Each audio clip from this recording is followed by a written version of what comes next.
Now let's dive deep into this big LGBTQ story for today. I'm Bishop Darrell Watkins, and let's queer up faith. The strange story of the Church of England's gay exorcism and the legal settlement. The Church of England has paid a 5-figure settlement to a gay man who says he was subjected to a terrifying exorcism meant to purge his sexual so-called impurity. You might say to have Jesus drive out the gay. Matthew Drapper, 37, was volunteering at St. Thomas, Philadelphia, a church in Sheffield, England, when he attended what was billed as a, quote, Encounter God weekend. Expecting a contemporary and welcoming experience, he says he instead endured a deeply traumatic ritual meant to drive out gay urges. Drapper told The Times, looking back, quoting, "It seems like something out of a horror movie. For someone to be standing over you and saying they can see demons leaving your body is quite terrifying. But when you are deeply tied into the church, as I was at that time, it's easy to believe anything they tell you," end quote. The experience led Drapper to abandon Christianity altogether. Church officials initially denied the event took place, but an independent investigation by the charity Barnardos, commissioned by the Diocese of Sheffield, confirmed the session did occur. It was described as a, quote, prayer session, end quote, to change Drapper's sexual identity. Drapper filed a legal complaint in 2022, calling the exorcism ritual a form of conversion therapy. Though he wished to go to court, the church's insurers argued his claim exceeded the legal time limit. To avoid a lengthy battle, he accepted a settlement.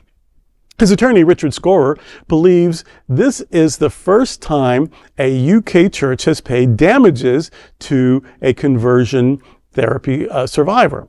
Scorer said, "It demonstrates that churches which engage in these abhorrent homophobic practices may face legal claims and damage awards, and I hope it will encourage churches to ban such practices entirely," end quote. The case comes as the UK continues to consider legislation to ban conversion therapy nationwide. Don't spare the horses. Ban this damn, you know what I mean? Because it's abuse and it's malpractice. Because, first of all, I hate the word homophobia. I refuse to use it anymore. You're not scared of anything. You're just being mean. It's homo hatred. It's trans loathing. There's no transphobia or homophobia in my world. It's homo hatred and trans loathing. You're not afraid of them. Yeah. In fact, you're doing everything you can to make them afraid of you. It's bullying. It's not phobia. So that. But these people, the Church of England, that's my tradition, by the way. I confirmed Episcopalian, went to an Episcopal seminary. That is my background. It is absolutely malpractice. They know. We go to graduate school. We have to know. They know that homosexuality, heterosexuality, bisexuality, pansexuality, picosexuality is innate. They know it's part of how you're wired. They know that it's value neutral, that it just is. And so for them to pretend that it's some sort of mystical woogie and you can just pray it away or beat it away or scream it away or wash it away, I'm going to wash that Satan right out of your hair. That is so stupid. And they know it.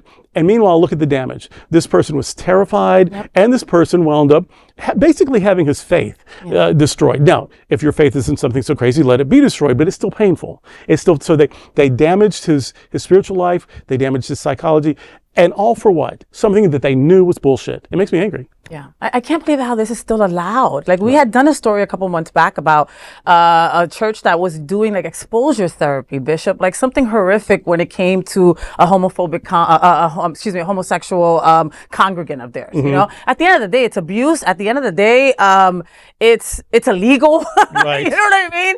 And the Certainly person is immoral. worse off Broken, for it. damaged. You know, broken, damaged, even more so, second guessing themselves to the point of suicide. I mean, that is what this person was sent to. You know, and then can you just imagine that you're just like, oh, let me pack up, gonna go to a gay retreat, ta-ta-ta-ta-da. Pray for a couple of days. Fun, just pray for a couple of days, maybe have some vegan options, you know, just to like clean everything out, and then you get there to this. Yeah. You know, I mean, I'm waving incense over you and I see devils coming out of you. Well, that's between you and your pharmacist. You know what I mean? Like, that is insane. And do you know, first of all, there are so many queer saints in church history. At least twice a month we cover it on queer on the Queer God Squad. There are so many queer. There are even queer figures in the Bible. There are so many ways to queer scripture on top of that. Plus, we have known since 1973 that this is not disordered. This is not anything to. This is in no way psychologically damaged or damaging. This is just part of the spectrum of humanity. We know too much to pretend that we don't. But people have built their lives on oppressing people, one way or another, and they lose one group after another, which makes them buckle down on the remaining groups.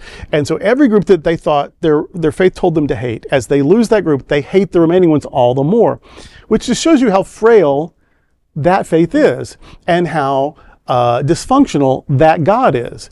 And so they're like, yeah, but if you tell us that gay's okay, and you tell us that women can preach, and if you tell us that, divorced people are, or as long as they're happy, and you tell us you can't beat your kids, and you tell us that drag queens can read a Bible story, well, then what do we have left?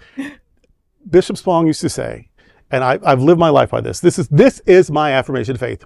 Any God that can be killed ought to be killed as a public service. If your God is so fragile that your whole faith falls apart because you find out that gay people are people, then screw that God anyway. Yeah. That God was just a crutch that you leaned on to justify your hatred and your bullying. So better to have no God. I hate that this guy lost all semblance of faith.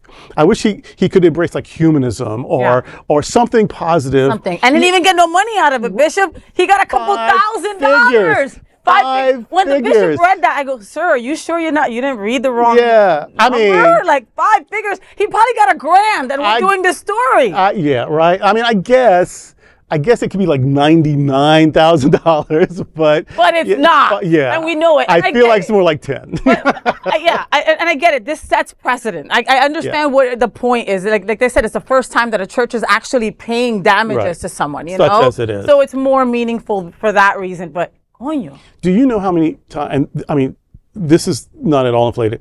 How many times we have done at Sunshine Cathedral suicide funerals from churches where they were taught that they were evil, that they were going to hell.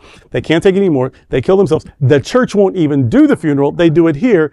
And then the family, sometimes the partner, goes right back to that church. Yeah. That is how damaged that sort of theology is. My whole job in life is to resist oppressive theologies. Now, of course, you can resist it by just walking away. That's one option. Another option is to offer an alternative. And that's what we do because this sort of thing is unconscionable. And there has to be a safe place to heal from that sort of thing and to hear that was never okay. That was never in any sort of divine plan. Yeah. So the Church of England knows better. That priest should have known better and did know better. This is malpractice. I'm glad there was some kind of penalty, but if it was 10,000, it really should have been 100. For sure.